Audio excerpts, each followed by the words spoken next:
Amigos e amigas, vamos a mais um momento da liturgia da palavra que eu transmito sempre nos meus endereços telemáticos. @Paulo Roberto Maciel 6 /, @Paulo Roberto Maciel 7919. Instagram e YouTube. Tem o blog repórterpaulomaciel.blogspot.com e facebook.com/Paulo Maciel da rádio. Vamos às leituras deste dia, liturgia da palavra nos meus endereços, nas minhas redes sociais. Liturgia referente ao dia 9 de janeiro de 2026, sexta-feira, tempo do Natal, depois da Epifania do Senhor Jesus. Ano litúrgico A. A cor dos paramentos litúrgicos é branca. No rito temos a missa própria com o prefácio da Epifania. Primeira leitura. Leitura da primeira carta de São João, capítulo 5, versículos do 5 ao 13. Caríssimos, quem é o vencedor do mundo, senão aquele que crê que Jesus é o Filho de Deus? Este é o que veio pela água e pelo sangue. Jesus Cristo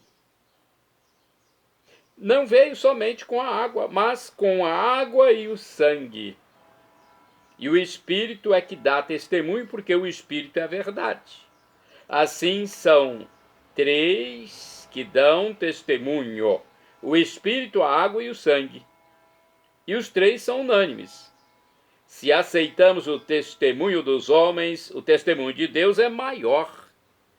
Este é o testemunho de Deus, pois ele deu testemunho a respeito de seu Filho. Aquele que crê no Filho de Deus tem este testemunho dentro de si. Aquele que não crê em Deus faz dele um mentiroso, porque não crê no testemunho que Deus deu a respeito de seu Filho. E o testemunho é este: Deus nos deu a vida eterna, e esta vida está em seu Filho. Quem tem o Filho tem a vida, quem não tem o Filho não tem a vida. Eu vos escrevo essas coisas, a vós que acreditastes no nome do Filho de Deus, para que saibais que possuís a vida eterna. Palavra do Senhor, graças a Deus. Salmo responsorial agora é o Salmo 147 na Bíblia Vulgata, ou 147b na Bíblia de Jerusalém. Versículos 12 ao 13, 14 ao 15, 19 ao 20, refrão 12a. Glorifica o Senhor, Jerusalém. Repetamos: glorifica o Senhor, Jerusalém.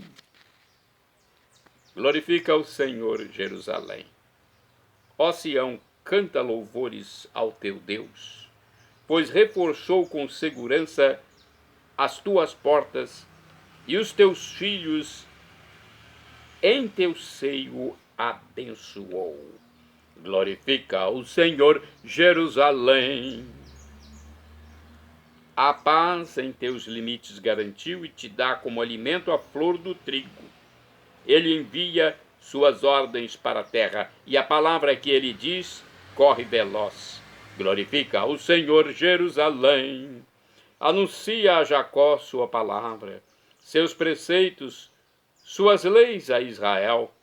Nenhum povo recebeu tanto carinho, a nenhum outro revelou os seus preceitos. Glorifica o Senhor, Jerusalém. Repetamos: glorifica o Senhor, Jerusalém. Agora vamos ao Evangelho. Vamos aclamar o Evangelho e depois proclamar. O Evangelho de hoje escrito por São Lucas, capítulo 5, versículos do 12 ao 16. Aleluia, aleluia, aleluia, aleluia. Jesus pregava boa nova, o reino anunciando, e curava toda espécie de doenças entre o povo. E curava toda espécie de doenças entre o povo. Aleluia, aleluia, aleluia, aleluia.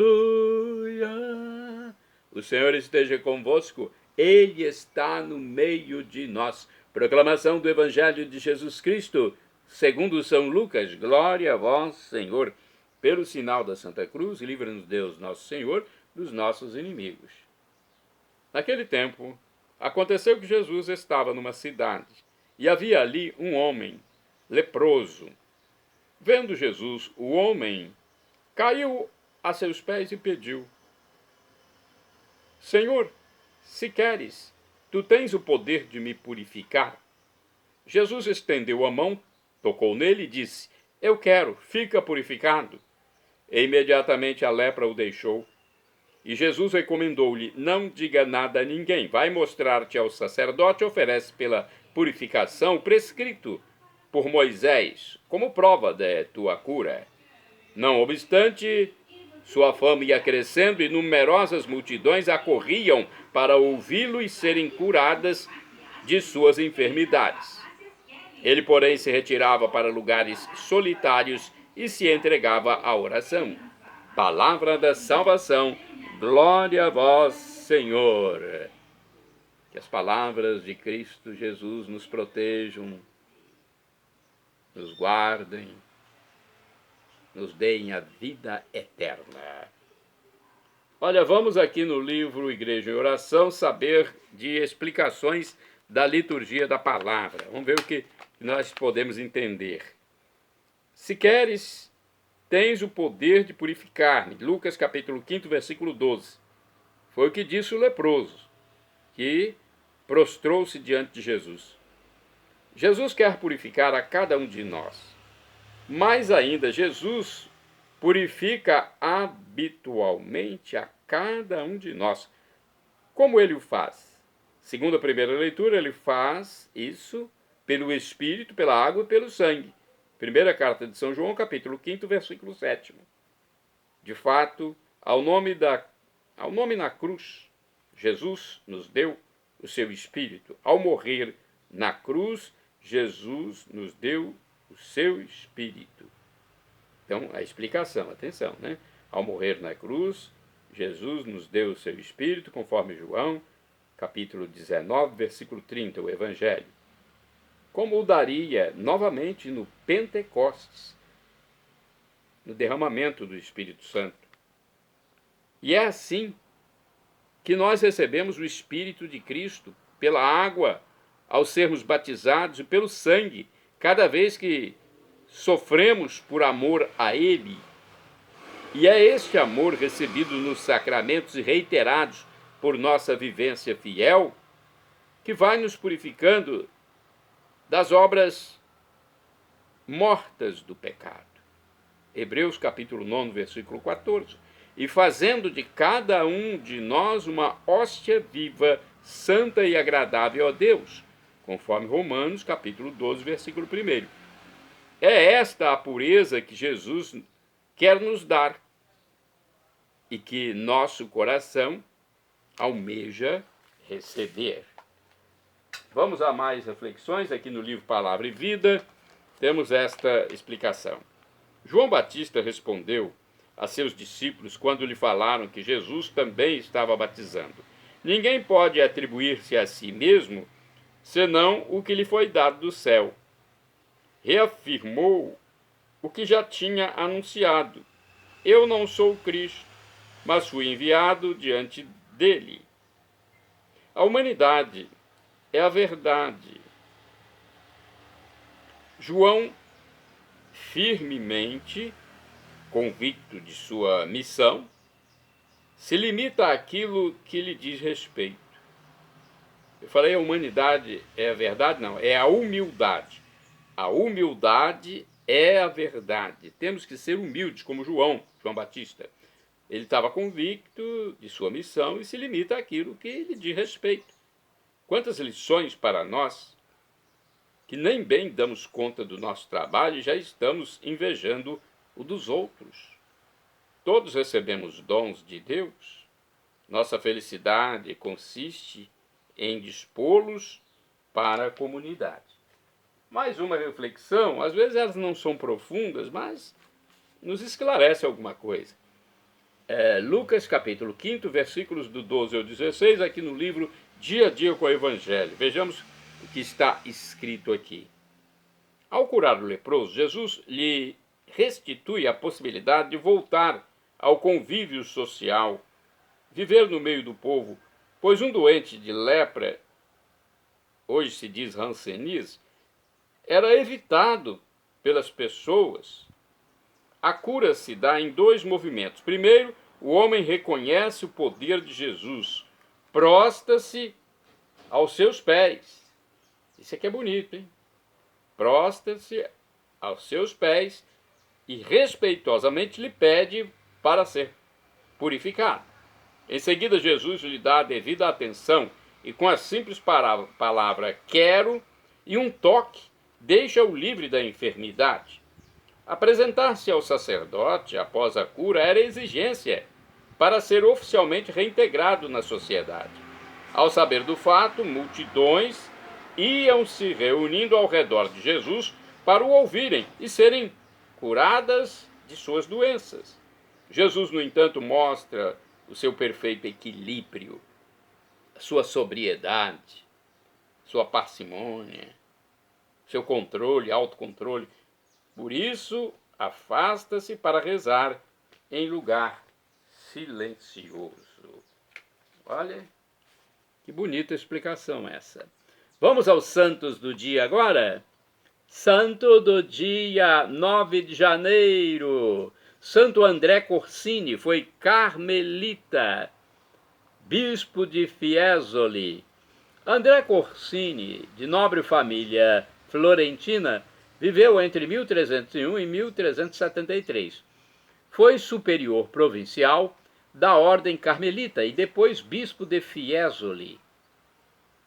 Deve ser Itália. Restaurou conventos devastados pela peste, ajudou os pobres e realizou obras de pacificação entre os combatentes da época. Pagou com a prisão a sua benemérita conduta. Não é fácil, né? É uma situação difícil. Por isso que é santo, né? Teve boa conduta e pagou com a prisão. O mundo não entende quem quer seguir realmente os ensinamentos de Deus. Santa do dia 9 de janeiro é São Julião. Santa do dia 9 de janeiro é Santa Basilissa. É um casal, gente. Eis a história de Julião e Basilissa. Eu não adoro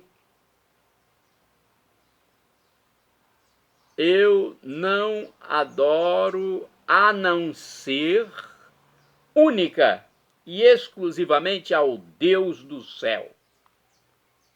Olha que grande revelação aí, que grande frase do nosso santo. A frase de São Julião, diante do juiz, do magistrado, que o condenou a morrer degolado. Ele e sua esposa, Santa Basilissa, viveram um amor virginal aprovado pelo próprio Jesus Cristo. Ele morreu mártir. Ela faleceu depois, após sobreviver à perseguição. A festa de ambos é celebrada em 9 de janeiro. São Julião era filho único de uma família nobre e rica. Teve uma profunda educação na religião cristã. Aos 18 anos, seus pais queriam que ele se casasse com uma jovem nobre chamada Basilissa, mas São Julião tinha feito votos de castidade. Olha aí, o homem também faz os votos de castidade para Deus. Depois de muito jejum e oração, teve uma revelação celestial, na qual ele, nessa revelação, ele foi comunicado de que com a sua esposa ele poderia guardar a desejada virgindade. São Julião e Santa Basilissa, então, foram arrastados milagrosamente ao amor virginal. Já pensou? Se casaram, mas mantiveram a promessa de amor a Deus, virgens para Deus. O Senhor Jesus lhe apareceu e aprovou suas decisões de se conservar castos. Olha, aprovou a decisão de ambos. Os santos distribuíram seus bens entre os pobres e se retiraram para viver em 2 casas nos arredores da cidade, que converteram em mosteiros. A São Julião iam os homens e a Santa Basilissa as mulheres. Todos iam onde os esposos estavam para seguir conselhos e a fim de viver de modo mais cristão. Os homens nomearam São Julião como superior e ele os dirigiu com carinho, prudência, amor. Era o que mais trabalhava, o que mais ajudava e rezava com muito fervor. Dedicava muitas horas à leitura de livros religiosos e à meditação. Sua vida foi um contínuo jejum. Quando se tratava de repreender alguém, ele o fazia sem arrogância, sem modos bruscos diante dos demais, mas em privado, com frases amáveis, compreensivas e animadoras. Os monges se sentiam no deserto muito mais felizes do que se estivessem no mais cômodo convento. Santa Basilissa, por sua vez, era seguida por uma multidão de jovens que ficavam edificadas com o exemplo de sua virtude. Muitas delas abraçaram a vida religiosa e viveram em paz sob sua direção. Naquele tempo, ocorreu a perseguição de Diocleciano e Maximiano, 2 líderes políticos. E prenderam, então, naquela época, Julião, junto com os que moravam com ele no mosteiro. Diante do juiz, São Julião proclamou: Deus ajuda aos que são seus amigos, e Cristo Jesus, que é muitíssimo mais importante e poderoso do que o imperador, me dará as forças e o valor para suportar os tormentos. São Julião foi condenado à morte, mas antes recebeu terríveis chicotadas. Um dos carrascos, ao chicoteá-lo rapidamente, foi ferido em um olho pela ponta de ferro do chicote. O santo intercedeu a Deus, colocou suas mãos sobre o olho ferido e se obteve a cura. Os carrascos lhe cortaram a cabeça e o jovem Celso, filho do perseguidor Marciano, se converteu ao cristianismo ao ver a coragem e alegria com a qual este amigo de Cristo morreu por volta do ano 304. Santa Basilissa, por outro lado, morreu tranquilamente, apesar de também ter sido perseguida. Olha que história bonita, hein? De mártires. São Julião e Santa Basilissa, rogai por mim, rogai por nós. Bem-aventurado do dia 9 de janeiro, o beato Antônio Fatati, foi bispo de Ancona. Antônio Fatati era filho de uma nobre família de Teramo. Estudou em Bolonha, na Itália, para se tornar sacerdote. Ao voltar para casa, ocupou vários cargos até ser nomeado bispo. Bispo de Ancona, no caso, em 1463. Foi um pastor cristão prudente, generoso com os pobres e severo consigo mesmo. Foi beatificado em 1765. Agora falta apenas um grau para sua canonização. O beato, depois de ter passado por servo de Deus, venerável, está agora como bem-aventurado, só falta a canonização. Shalom Adonai é uma expressão hebraica que significa paz de Deus. É o que eu desejo para todos vocês. Meu Deus é Jesus Cristo. El Shaddai, também do hebraico, significa Deus onipotente, Deus todo-poderoso. Ele proverá aquilo que você deseja, se for para o seu bem. O professor e escritor de mais de 100 livros da Igreja Católica, Felipe Rinaldo Queiroz de Aquino, em seu canal no YouTube, onde tira nossas dúvidas, diz que Deus pode nos dar uma dessas 3 respostas quando pedimos algo: sim, não ou espere. Qualquer das 3 devemos acatar. E agora eu clamo Maranatá, como dizemos nós católicos, ou Maranata, como dizem nossos irmãos separados. Não importa a pronúncia, o significado é o mesmo. Vinde, Senhor Jesus, um dia ele voltará e será o juízo final. Esteja preparado. Acesse Paulo Roberto Maciel, YouTube, Instagram, Facebook e blog.